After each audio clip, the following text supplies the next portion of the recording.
রুক্ষ মরুময় আরবের বিশাল ভূখণ্ড শাসনের ব্যাপারে আগ্রহী ছিল না তৎকালীন বিশ্বশক্তি পারস্য সাম্রাজ্য। কিন্তু এই আরবেরই একটি অংশ টাইগ্রিস ও ইউফ্রেটিস নদীর কল্যাণে প্রাকৃতিক সম্পদে পূর্ণ হয়ে উঠেছিল। আরবের এই অংশটি ইরাক নামে পরিচিত। সাম্রাজ্যবাদী পারসিকরা আরবের এই সমৃদ্ধ ভূমিটুকু দখল করে নেয় এবং এখানকার হীরা শহরে গড়ে তোলে নিজেদের দ্বিতীয় রাজধানী। অতঃপর পারস্য সম্রাটের শাসনে সময়ের ব্যবধানে হীরা হয়ে ওঠে এক জৌলুস ও জাঁকজমকপূর্ণ শহর। হীরার এই আভিজাত্য ও জৌলুসের কথা বাকি আরবদের ঘরে ঘরে রূপকথার গল্পের মতোই ছড়িয়েছিল। ভুখা নাঙ্গা আরবের বণিকেরা যখন হীরা ঘুরে এসে গল্প করত, তখন বাকি আরবরা হা করে সেই গল্প শুনত। হীরার রাজকুমারীদের অনিন্দ সৌন্দর্যের বর্ণনাও মুগ্ধ করত তাদেরকে। আরবদের কল্পনাতে হীরার রাজকন্যারা ছিল পৃথিবীর সবচেয়ে সুন্দরী নারী। হীরা ছিল তাদের কাছে এক কল্পনার রাজ্য, এক স্বপ্নের শহর। ব্যতিক্রম ছিলেন না আল্লাহ নবী হযরত মুহাম্মদ সাল্লাল্লাহু আলাইহি সাল্লামও। হীরার সম্পদের প্রাচুর্য আর আভিজাত্যের গল্প শুনে শুনে তিনি বড় হয়েছিলেন, আর স্বচক্ষে দেখেছিলেন নিজের মাতৃভূমির ক্ষুধা ও দারিদ্র্য। অতঃপর যখন তার কাছে নবুওয়াতের দায়িত্ব এলো, তখন তিনি জানতে পারলেন এই ভুখা নাঙ্গা আরবরাই একদিন সারা পৃথিবী শাসন করবে। তিনি আরবদেরকে ইসলামের পতাকা তলে ঐক্যবদ্ধ হওয়ার ডাক দিলেন। বললেন, যদি তোমরা আল্লাহর হুকুম মেনে নাও, তবে আমি পারস্য ও রোম সম্রাটের অঢেল সম্পদরাজি তোমাদের পায়ের তলায় এনে দেব। যদি তোমরা আল্লাহর আনুগত্য করো, তবে শুনে রাখো, শীঘ্রই হীরার শ্বেতপ্রাসাদ, ইয়েমেনের লোহিত প্রাসাদ আর দামেস্কের শক্তিশালী দুর্গগুলো তোমাদের সামনে আত্মসমর্পণ করবে। তিনি যখন তার উম্মার এই ভবিষ্যৎ বিশ্বজয়ের গল্প শোনাতেন, তখন তার সাথীরা বিস্ময়ের সাথে তা শ্রবণ করত, আর বিরোধিতাকারী মুশরিকরা করত কটাক্ষ ও হাস্যরস। অতঃপর সমগ্র আরব উপদ্বীপে আল্লাহর সত্য দিন প্রতিষ্ঠা করে রাসূল সাল্লাল্লাহু আলাইহি সাল্লাম চলে গেলেন মহান আল্লাহ পাকের কাছে, আর তার উম্মাহ বেরিয়ে পড়ল প্রতিশ্রুত বিশ্বজয়ের মিশনে। এই মিশনের প্রথম লক্ষ্যবস্তু ছিল ইরাকের রাজধানী হীরা। আল্লাহর তলোয়ার খালিদ বিন ওয়ালিদের নেতৃত্বে তারা দুর্বার গতিতে এগিয়ে যান হীরার পথে। একের পর এক শক্তিশালী পারস্য বাহিনী তাদের পথ রোধ করে দাঁড়ায়, কিন্তু সমস্ত বাধা পেরিয়ে তারা লক্ষ্যের দিকে এগিয়ে যান। অতঃপর 633 খ্রিস্টাব্দের মে মাসের শেষ নাগাদ তারা জয় করে নেন হীরার সেই শ্বেতপ্রাসাদ সহ প্রতিটি নগর দুর্গ। জয় করে নেন হাজার বছরের ঐতিহ্যমণ্ডিত এক প্রাচীন শহর। মুসলিমদের হীরা জয়ের সেই বিস্ময়কর উপাখ্যানের সর্বশেষ অধ্যায়ে আপনাকে স্বাগতম।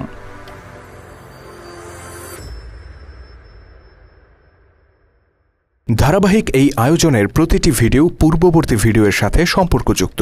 আপনি যদি আমাদের আগের ভিডিওগুলো দেখে না থাকেন, তাহলে আই বাটন বা ডেসক্রিপশনে দেয়া লিঙ্কে ক্লিক করে পূর্ববর্তী ভিডিওগুলো দেখে আসার বিশেষ অনুরোধ রইল। 633 খ্রিস্টাব্দের মে মাসের মাঝামাঝি সময়ে উল্লিশের যুদ্ধে পারসিকদের চতুর্থ বাহিনীটিকে পরাজিত করেন খালিদ বিন ওয়ালিদ রাদিয়াল্লাহু তাআলা আনহু। অতঃপর তিনি উল্লিশ থেকে নিকটবর্তী শহর আমঘেসিয়ার পথে যাত্রা করেন। মূলত উল্লিশ ছিল আমঘেসিয়ার প্রবেশ পথের একটি ছোট্ট শহর। ওই দিন সকালেই মুসলিম বাহিনী আমঘেসিয়া শহরে প্রবেশ করে এবং জায়গাটি জনশূন্য অবস্থায় দেখতে পায়। আমঘেসিয়া ছিল ইরাকের বড় শহরগুলোর একটি। আয়তন, নাগরিকদের জীবনযাত্রার মান, প্রাচুর্য ও ব্যবসা বাণিজ্যের দিক থেকে এটি ছিল হীরা শহরের নিকটতম প্রতিদ্বন্দ্বী।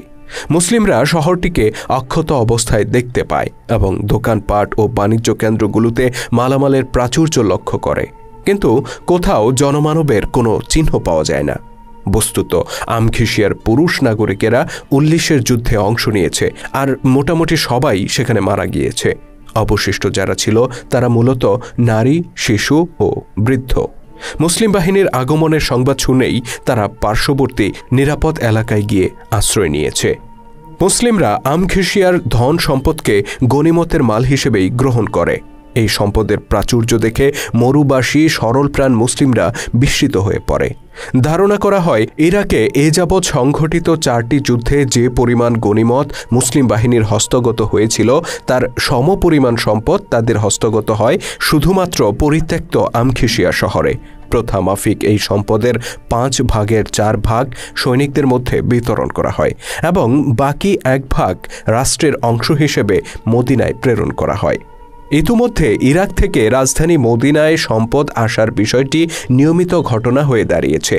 প্রত্যেকটি বিজয় সংবাদের সাথে সাথে প্রচুর সম্পদ আসত, যা রাষ্ট্রের ধন ভাণ্ডারকে সমৃদ্ধ করত। খলিফা আবু বকর রাদিয়াল্লাহু তাআলা আনহু সহ সকলেই এ ব্যাপারে বেশ অভ্যস্ত হয়ে পড়েছিলেন। কিন্তু উল্লিশের যুদ্ধের পর আগত সম্পদ দেখে খলিফা বিস্মিত হয়ে পড়েন। তিনি মদিনার মুসলিমদেরকে মসজিদের নববীতে ডেকে বলেন, ওহে মুসলিমরা, তোমাদের সিংহ আরেক সিংহকে আক্রমণ করে পরাজিত করেছে। ভবিষ্যতে আর কোনো মায়ের পক্ষে খালিদের মতো সন্তান জন্ম দেয়া সম্ভব হবে না। খালিদ বিন ওয়ালিদ রাদিয়াল্লাহু তাআলা আনহুর বীরত্বের যথার্থ মূল্যায়ন ফুটে ওঠে খলিফা আবু বকরের এই মন্তব্যে। এদিকে হীরার প্রশাসক ও সামরিক কমান্ডার হিসেবে দায়িত্ব পালন করত আজাজ বেহ নামে একজন পারসিক কমান্ডার। খ্যাতি ও দক্ষতার বিচারে সে ছিল 50,000 দিরহাম মূল্যের ক্যাপ পরিহিত জেনারেল। তার কাছে যখন উল্লিশে পারসিক বাহিনীর পরাজয়ের খবর আসে, সে খুবই দুশ্চিন্তার মধ্যে পড়ে যায়। সে একে একে কাজিমা, মাকিল, ওয়ালাজা ও উল্লিশে পারস্য বাহিনীর বিপর্যয়ের কথা শুনেছে। তার কাছে এটা পরিষ্কার ছিল যে মুসলিম বাহিনী হীরাকে লক্ষ্য করেই তাদের অগ্রযাত্রা অব্যাহত রেখেছে। পারস্যের বিশিষ্ট জেনারেলদের নেতৃত্বে পরিচালিত বিশাল বিশাল বাহিনী যেখানে খালিদের মোকাবেলায় ব্যর্থ হয়েছে, সেখানে হীরানগরীর ছোট্ট বাহিনী কিভাবে তাকে প্রতিরোধ করবে তা ভেবে আজাজ বেহ ভীষণ দুশ্চিন্তায় পড়ে যায়। এদিকে রাজধানীর টেসিফোনে সম্রাট ইয়াজদেগার্ড ছিল মুমূর্ষ অবস্থায় শয্যাশায়ী। তার পক্ষ থেকেও কোনো দিক নির্দেশনা ছিল না। বিভ্রান্ত আজাজ বেহ তার বাহিনী নিয়ে শহরের বাইরে ক্যাম্প স্থাপন করে। সে তার পুত্রকে একটি অশ্বারোহী দলসহ সামনে পাঠিয়ে দেয় খালিদ রাদিয়াল্লাহু তাআলা আনহুর অগ্রযাত্রায় বাধা দেওয়ার জন্য। তাছাড়া আজাজ বেহ তাকে ইউফ্রেটিস নদীতে বাঁধ তৈরি করতে বলে দেয়, যেন খালিদ রাদিয়াল্লাহু তাআলা আনহু নদীপথে অগ্রসর হতে না পারেন। আজাজ বেহ এর পুত্র সামনে অগ্রসর হয়ে হীরার 12 মাইল ভাটিতে, যেখানে আতিক নদী ইউফ্রেটিসের সাথে মিলিত হয়েছে, সেখানে নিজের ঘাঁটি স্থাপন করে। সে তার কিছু লোককে পাঠিয়ে দেয় সামনে অগ্রসর হয়ে নদীতে বাঁধ তৈরি করতে। এদিকে খালিদ রাদিয়াল্লাহু তাআলা আনহু তার অগ্রযাত্রার শেষ লক্ষ্যবস্তু হীরার উদ্দেশ্যে যাত্রা শুরু করেন। তিনি নদীপথে যাত্রার উদ্দেশ্যে সমস্ত ভারী মালামাল নৌকায় তুলে নেন। মানুষগুলো ঘোড়া ও ওটের পিঠে চড়ে নৌকার সারির সাথে তাল মিলিয়ে নদীর পার দিয়ে এগিয়ে যায়। কিছু দূর যেতে না যেতেই নদীর পানি কমতে শুরু করে এবং এক পর্যায়ে নৌকাগুলো মাটিতে আটকে যায়। বোঝা গেল আজাজ বেহ এর পুত্র যে দলটিকে পাঠিয়েছিল তারা নদীতে বাঁধ তৈরি করে ফেলেছে। ঘটনা কি তা জানার জন্য খালিদ রাদিয়াল্লাহু তাআলা আনহু মূল বাহিনী পেছনে রেখে নিজে একটি অশ্বারোহী দল সাথে নিয়ে সামনে অগ্রসর হন। কিছুক্ষণের মধ্যেই তারা সেই স্থানে পৌঁছে যান যেখানে হীরার সৈন্যরা নদীতে বাঁধ নির্মাণ করেছিল। ক্ষুদ্র এই দলটি খালিদের জন্য কোনো বাধা ছিল না। তিনি অল্প সময়ের মধ্যে তাদের সবাইকে হত্যা করেন। এরপর বাঁধ খুলে দিলে নদীতে পুনরায় পানির স্রোত প্রবাহিত হয় এবং মুসলিম বাহিনী আবার যাত্রা শুরু করে। আজাজ বেহের পুত্র এই ব্যাপারে জানতে পারেনি। সে আশা করেছিল তার প্রেরিত অগ্রবর্তী দলটি প্রয়োজনের মুহূর্তে সংকেত প্রদান করবে। সে অনেকটা নিঃসংকোচে আয়েশ করতে থাকে। আর এই অবস্থাতেই খালিদের বাহিনী তার উপর ঝাঁপিয়ে পড়ে। পারস্য বাহিনীর এই দলটির তরুণ কমান্ডার সহ অধিকাংশ সৈনিক নিহত হয়। শুধু কয়েকজন দ্রুতগামী সৈনিক পালিয়ে যেতে সক্ষম হয়, আর তারা আজাজ বেহের কাছে এই দুঃসংবাদ পৌঁছে দেয়। পুত্রের মৃত্যু ও অশ্বারোহী দলটির নিশ্চিহ্ন হওয়ার খবর শুনে আজাজ বেহ মানসিকভাবে দুর্বল হয়ে পড়ে। এ সময় মরার উপর খাড়ার ঘা হিসেবে তার কাছে আসে টেসিফোনে সম্রাটের মৃত্যুর দুঃসংবাদ। একদিকে নিজের পুত্রের মৃত্যু, অন্যদিকে সম্রাটের মৃত্যু। সব মিলিয়ে আজাজ বেহ দিশেহারা হয়ে পড়ে। নিজের উপর ন্যস্ত দায়িত্বকে তার কাছে খুব কঠিন মনে হয়। শেষ পর্যন্ত হীরা রক্ষার চিন্তা বাদ দিয়ে সে তার বাহিনী সহ ইউফ্রেটিস নদী পার হয়ে টেসিফোনে পালিয়ে যায় এবং বাহমানের কাছে আশ্রয় নেয়। ফলশ্রুতিতে মুসলিমদের জন্য হীরা দখলে পারসিকদের পক্ষ থেকে আর কোনো বাধা রইল না। এদিকে খালিদ রাদিয়াল্লাহু তাআলা আনহুর যাত্রা লক্ষ্যবস্তুর দিকে অব্যাহত থাকে। হীরায় প্রচণ্ড বিরোধিতার মুখোমুখি হতে হবে এমনটা ভেবে খালিদ রাদিয়াল্লাহু তাআলা আনহু তার বাহিনী নিয়ে শহরের সামনে দিয়ে অগ্রসর না হয়ে বরং কিছুটা ঘুর পথ ধরে পেছন দিয়ে শহরে প্রবেশ করেন। তিনি কোনো ধরনের রক্তপাত ছাড়াই শহরে প্রবেশ করতে সক্ষম হন। হীরার সাধারণ নাগরিকেরা শহর ছেড়ে পালিয়ে যায়নি কিংবা খালিদকে বাধাও দেয়নি। খালিদ রাদিয়াল্লাহু তাআলা আনহুও তাদেরকে স্পর্শ করা থেকে বিরত থাকেন। এই অবস্থায় হীরা ছিল মুসলিমদের জন্য উন্মুক্ত এবং তারা খুব সহজেই তা দখল করে নিতে পারত। কিন্তু তাদের সামনে বাধা হয়ে দাঁড়ায় 4টি নগর দুর্গ। এই নগর দুর্গগুলোতে মোতায়েন ছিল আরব খ্রিস্টানদের শক্তিশালী বাহিনী এবং তাদের কমান্ডে ছিল এক একজন গোত্রপ্রধান। তারা বিনা যুদ্ধে দুর্গগুলোর দখল ছেড়ে দিতে রাজি ছিল না। অর্থাৎ পার্সিয়ান বাহিনী নয়, বরং আরবীয় খ্রিস্টানরাই এখন খালিদের সামনে একমাত্র বাধা। খালিদ রাদিয়াল্লাহু তাআলা আনহু তার বাহিনীকে কয়েকটি দলে ভাগ করে 4 জন কমান্ডারের অধীনে 4টি পৃথক দল গড়ে তোলেন। অতঃপর তাদেরকে পাঠিয়ে দেন নগর দুর্গগুলো অবরোধ করার জন্য। দুর্গ অবরোধকারী এই কমান্ডাররা ছিলেন দেরার বিন আল আজওয়ার, দেরার বিন আল খাত্তাব, দেরার বিন মুকাররিন ও মুসান্না বিন হারিস। মজার বিষয় হচ্ছে 4 জন কমান্ডারের একজন ছিলেন মুসান্না, আর বাকি 3 জনের নামই ছিল দেরার। খালিদের নির্দেশ অনুযায়ী দুর্গ অবরোধকারী প্রত্যেক কমান্ডার দুর্গবাসীদের প্রতি ইসলাম গ্রহণ বা জিজিয়া কর প্রদান অথবা যুদ্ধের পথ বেছে নেয়ার আহ্বান জানান। তারা দুর্গবাসীদেরকে এই প্রস্তাব বিবেচনার জন্য একদিন সময় দেন। পরদিন আরব খ্রিস্টানরা মুসলিমদের প্রস্তাব প্রত্যাখ্যান করলে সহিংসতা শুরু হয়ে যায়। দুর্গ অবরোধকারী কমান্ডারদের মধ্যে সবচেয়ে খ্যাপাটে ছিলেন দেরার বিন আল আজওয়ার। তিনি হীরার বিখ্যাত শ্বেতপ্রাসাদ অবরোধের দায়িত্বে ছিলেন, যে শ্বেতপ্রাসাদ জয়ের ব্যাপারে স্বয়ং রাসূল সাল্লাল্লাহু আলাইহি সাল্লাম ভবিষ্যৎবাণী করে গেছেন। দেরার সর্বপ্রথম শ্বেতপ্রাসাদে আক্রমণ করেন। আরব খ্রিস্টানরা যুদ্ধের বিন্যাসে দাঁড়িয়ে মুসলিমদের প্রতি তীর ও গুলতি নিক্ষেপ করতে থাকে। দেরার একদল নির্বাচিত তীরন্দাজকে সামনে অগ্রসর হয়ে একযোগে গুলতি ব্যবহারকারীদের উপর আক্রমণ করার নির্দেশ দেন। এই আক্রমণে গুলতি ব্যবহারকারী প্রত্যেক আরব খ্রিস্টান নিহত হয়। অবস্থা বেগতিক দেখে বাকি যোদ্ধারা দ্রুত যুদ্ধের বিন্যাস থেকে নিজেদেরকে প্রত্যাহার করে নেয়। অন্য দুর্গগুলোতেও এই ধরনের সংঘর্ষ চলতে থাকে, তবে মুসলিমদের সাথে সুবিধা করতে পারবে না বুঝতে পেরে শীঘ্রই দুর্গবাসীর পক্ষ থেকে চুক্তির প্রস্তাব আসে। তারা সরাসরি খালিদ রাদিয়াল্লাহু তাআলা আনহুর সাথে কথা বলার জন্য তাদের একজন প্রতিনিধিকে পাঠাতে চায়। আরব খ্রিস্টানদের মনোনীত এই প্রতিনিধির নাম ছিল আব্দুল মসিহ বিন আমর বিন বুকেলা। আব্দুল মসিহ ছিল অত্যন্ত বৃদ্ধ একজন মানুষ। তার বয়স এতটাই বেশি ছিল যে সাদা ভ্রুগুলো তার চোখের উপর ঝুলে পড়েছিল। বৃদ্ধ আব্দুল মসিহ ছিল তৎকালীন ইরাকের একজন বিশিষ্ট ব্যক্তি এবং একজন রাজকুমার। ওই সময়ের সবচেয়ে বিজ্ঞ ও বয়স্ক ব্যক্তি হিসেবে সে পারস্য সম্রাটের দরবারে ও ইরাকে বিশেষ মর্যাদার আসনে অধিষ্ঠিত ছিল। ইরাকিদের গুরুত্বপূর্ণ প্রতিটি বিষয়ে তার বিশেষ ভূমিকা ছিল। চমৎকার উপস্থিত বুদ্ধি ও রসবোধের কারণে তার খ্যাতি ছিল অপরিসীম। আব্দুল মসির বয়স ছিল প্রায় 200 বছর। এই দীর্ঘ জীবনে সে পারস্যের সাবেক সম্রাট আনুশির ওয়ান থেকে শুরু করে পরবর্তী কয়েক প্রজন্মের শাসনের প্রত্যক্ষদর্শী হয়েছে। বৃদ্ধ লোকটি ধীরে ধীরে খালিদ রাদিয়াল্লাহু তাআলা আনহুর সামনে উপস্থিত হয়। কৌতূহলী খালিদ রাদিয়াল্লাহু তাআলা আনহু তাকে জিজ্ঞেস করেন, আপনার জীবনের উপর দিয়ে কতগুলো বছর গড়িয়েছে? আব্দুল মসি উত্তর দেয়, 200 বছর। খালিদ রাদিয়াল্লাহু তাআলা আনহু জানতে চান, এই দীর্ঘ জীবনে আপনার বিস্ময়কর অভিজ্ঞতা কি? আব্দুল মসিহ বলে, আমি দেখেছি একজন নারী এক টুকরো রুটি হাতে নিরাপদে দামেস্কের দিকে যাত্রা করত।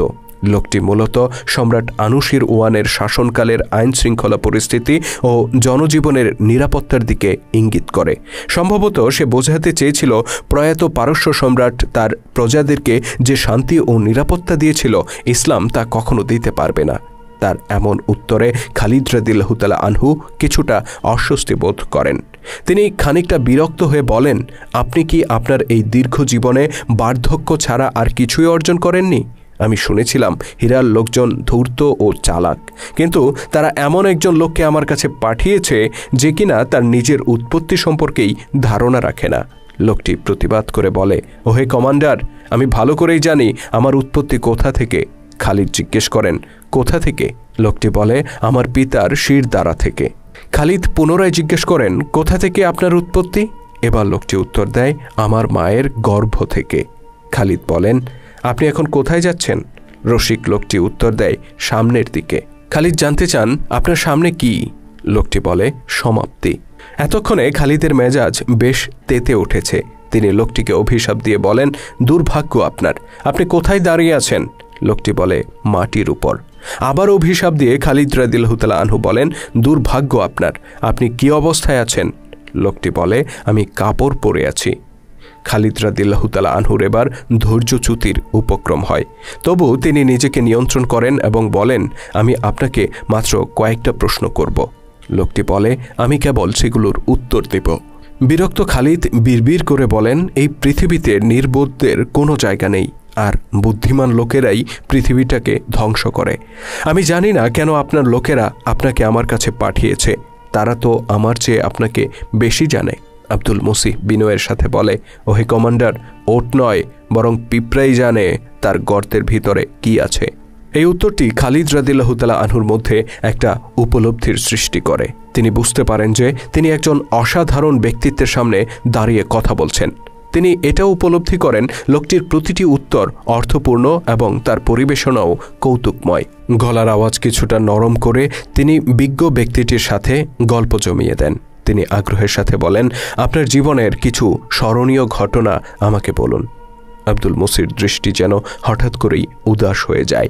সে কিছুক্ষণের জন্য নগর দুর্গের টাওয়ারের দিকে তাকিয়ে থাকে।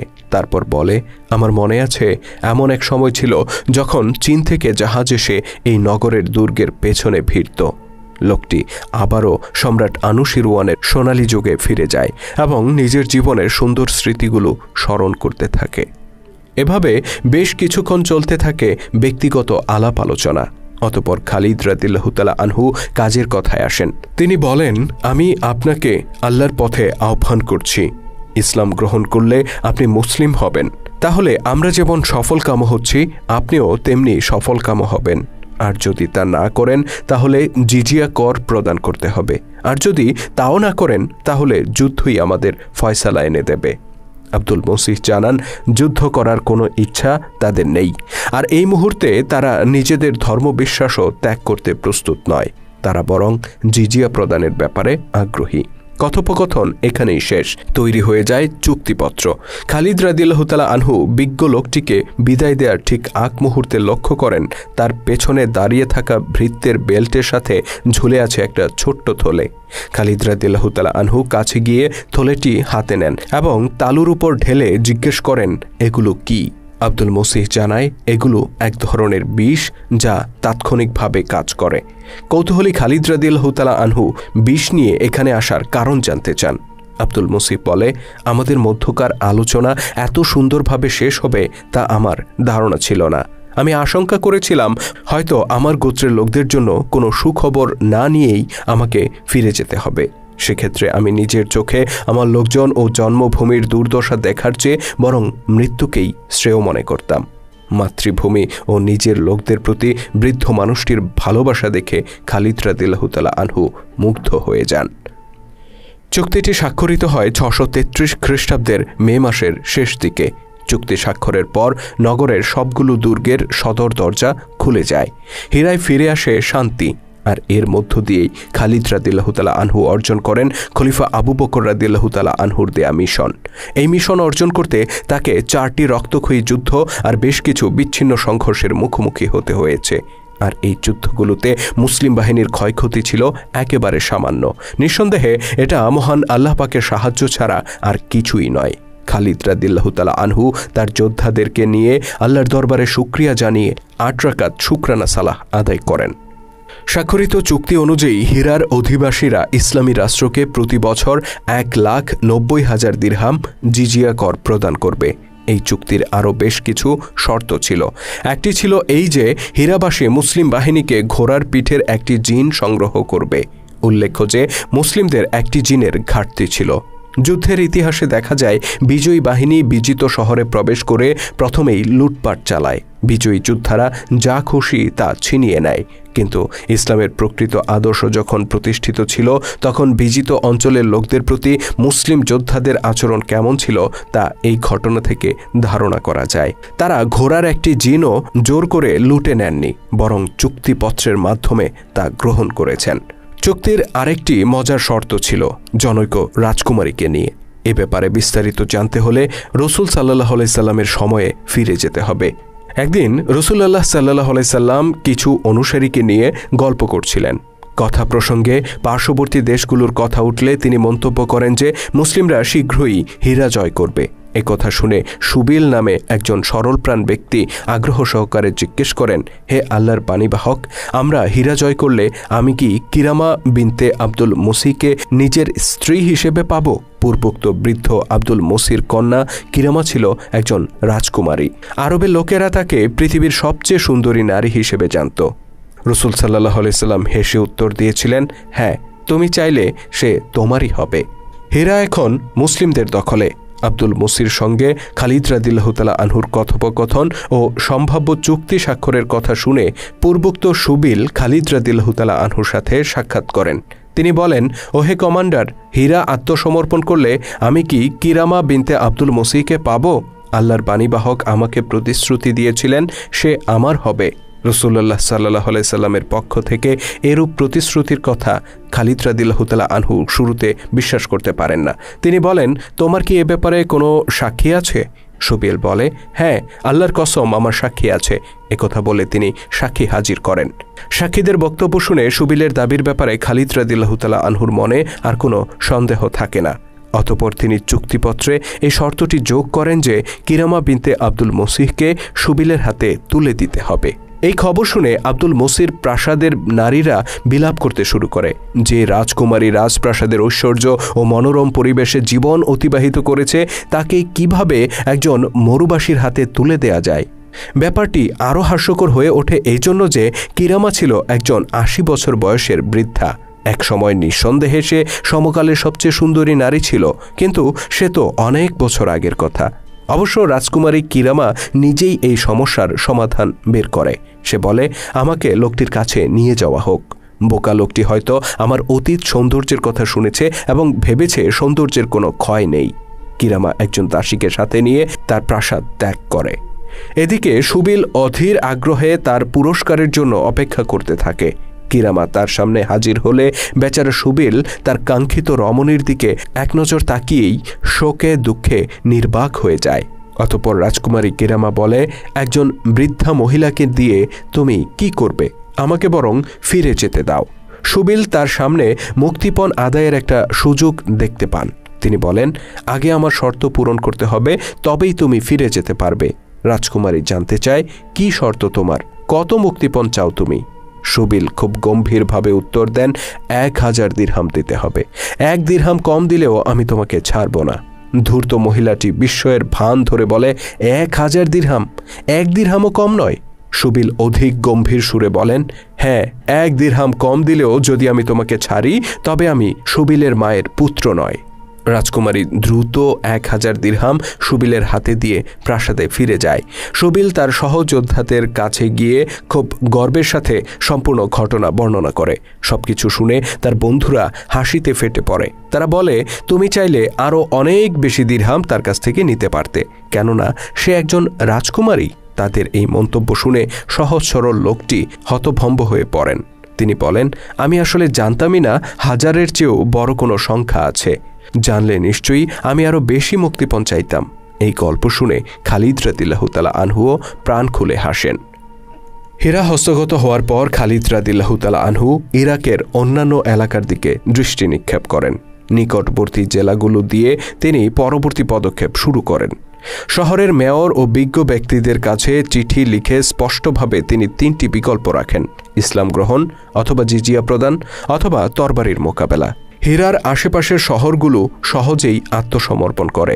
তাদের মেয়র অথবা গোত্র প্রধানদের সাথে জিজিয়া করের হার নির্ধারণ করে চুক্তি স্বাক্ষরিত হয় এবং বিনিময়ে স্থানীয় অধিবাসীরা মুসলিমদের কাছে নিরাপত্তার নিশ্চয়তা লাভ করে। এদিকে পারস্যের রাজদরবারের অবস্থা ক্রমান্বয়ে খারাপের দিকে যেতে থাকে। সিংহাসনের উত্তরাধিকারী নির্বাচন নিয়ে পারসিকদের বিরোধ চরম আকার ধারণ করে। অবশ্য মুসলিমদের বিরুদ্ধে তারা ছিল ঐক্যবদ্ধ। সম্রাটের দরবারে এই বিশৃঙ্খল অবস্থার মধ্যে বাহমান কমান্ডার ইন চিফের দায়িত্ব গ্রহণ করে। বাহমান টেসিফোনের উপর মুসলিম বাহিনীর পক্ষ থেকে একটি আঘাতের আশঙ্কা করতে থাকে। ইরাকের আশা ছেড়ে দিয়ে সে আপাতত টেসিফোনকে রক্ষা করাই তার প্রতিরক্ষা ব্যবস্থার মূল লক্ষ্য হিসেবে নির্ধারণ করে। পরিস্থিতি বিবেচনায় এই সিদ্ধান্তটি ছিল অত্যন্ত সময় উপযোগী ও বাস্তবসম্মত। এদিকে খালিদ রাদিয়াল্লাহু তাআলা আনহু জানতেন পারসিকদের 4টি প্রধান বাহিনী ধ্বংস হওয়ার পর টেসিফোনের পক্ষ থেকে আর কোনো হুমকি আসার সম্ভাবনা নেই। তাই তিনি টেসিফোনের চিন্তা বাদ দিয়ে আগে সেন্ট্রাল ইরাকে গোটা শক্তি নিয়োগ করেন। হিরায় মূল ঘাঁটি স্থাপন করে তার অশ্বারোহী বাহিনীকে ইউফ্রেটিসের ওই পারে পাঠিয়ে দেন। তার অশ্বারোহী বাহিনী সেন্ট্রাল ইরাকের টাইগ্রিস পর্যন্ত পৌঁছে যায়। পথিমধ্যে যারা বাধা প্রদান করে তাদেরকে খতম করা হয় এবং যারা জিজিয়া প্রদানের সম্মতি জানায় তাদের সাথে শান্তি স্থাপন করা হয়। এই দ্রুতগামী বাহিনীগুলোর নেতৃত্বে ছিল দেরার বিন আজওয়ার, কাকা ও মুসান্নার মতো দুর্ধর্ষ জেনারেলগণ। 633 খ্রিস্টাব্দের জুন মাসের শেষ নাগাদ টাইগ্রিস ও ইউফ্রেটিস নদীর মধ্যবর্তী গোটা অঞ্চল খালিদ রাদিয়াল্লাহু তাআলা আনহুর অধীনে চলে আসে। তার রাজনৈতিক ও সামরিক কর্তৃত্বকে মোকাবেলা করার মতো কোনো শক্তি ইরাকে অবশিষ্ট থাকে না। সামরিক বিজয় সম্পন্ন হওয়ার পর খালিদ রাদিয়াল্লাহু তাআলা আনহু বিজিত এলাকার প্রশাসনিক ব্যাপারে মনোযোগী হয়ে ওঠেন। জিজিয়া আদায়ের ব্যাপারটি তদারকির জন্য তিনি বিভিন্ন জেলায় অফিসার নিয়োগ করেন। স্থানীয় অধিবাসীরা পারসিকদের ব্যাপারে তথ্য সংগ্রহ করে এবং মুসলিমদের পথ প্রদর্শক হিসেবে কাজ করে। এ সময় স্থানীয় আরবরা মুসলিমদের সৌহার্দ্যমূলক আচরণে ক্রমেই মুগ্ধ হয়ে ওঠে এবং তারা ইরাক ভূমিতে ইসলামের শাসনকে পারস্যের উত্তম বিকল্প হিসেবে বিশ্বাস করতে থাকে। ইরাকে নিজের সামরিক ও প্রশাসনিক লক্ষ্য অর্জনের পর খালিদ রাদিয়াল্লাহু তাআলা আনহু পারস্যের রাজধানী টেসিফোনে 2টি চিঠি পাঠান। এর একটি ছিল পারস্যের রাজদরবারকে সম্বোধন করে এবং অপরটি ছিল সাধারণ মানুষের উদ্দেশ্যে। দরবারের উদ্দেশ্যে পাঠানো চিঠিতে তিনি লিখেন, পরম করুণাময় আল্লাহর নামে খালিদ বিন ওয়ালিদের পক্ষ থেকে পারস্যের রাজন্যবর্গের প্রতি সমস্ত প্রশংসা সেই আল্লাহর, যিনি তোমাদের পথকে ব্যর্থ করে দিয়েছেন। অন্যথায় হয়তো তোমাদেরকে আরও খারাপ পরিণতির মোকাবেলা করতে হতো। আমাদের অনুসৃত পথকে অনুসরণ করো, আমরা তোমাদের শান্তিতে বসবাস করার সুযোগ দেব। নতুবা তোমরা এমন একদল মানুষের অধীনে শাসিত হবে যারা মৃত্যুকে অনুরূপ ভালোবাসে যেরূপ তোমরা জীবনকে ভালোবাসো। জনগণের উদ্দেশ্যে লেখা চিঠির ভাষাও ছিল প্রায় একই রকম, তবে সেখানে জিজিয়া প্রদানের বিনিময়ে মুসলিমদের পক্ষ থেকে নিরাপত্তা প্রদানের নিশ্চয়তা দেয়া হয়। পত্র দুটি হিরার স্থানীয় আরবদের মাধ্যমে টেসিফোনে পাঠানো হয়, তবে পত্র দুটির কোনো জবাব আসেনি। মুসলিমদের পারস্য ও রোম সাম্রাজ্য বিজয়ের ঘটনা আমরা ধারাবাহিকভাবে তুলে ধরছি আমাদের চ্যানেলে। পরবর্তী ঘটনা জানতে ক্লিক করুন এন্ড স্ক্রিন বা ডেসক্রিপশনে দেয়া লিঙ্কে। ইসলামের গৌরবময় ইতিহাস নিয়ে নির্মিত ভিডিও চিত্র আমরা ধারাবাহিকভাবে তুলে ধরছি আমাদের চ্যানেলে। আপনি যদি নতুন হয়ে থাকেন তাহলে চ্যানেলটিতে সাবস্ক্রাইব করার অনুরোধ রইল। আর আজকের ভিডিওটি কেমন ছিল কমেন্ট করে জানাতে ভুলবেন না। যদি ভালো লেগে থাকে তাহলে অবশ্যই লাইক ও শেয়ার করে ছড়িয়ে দেওয়ার অনুরোধ রইল। আল্লাহ হাফেজ।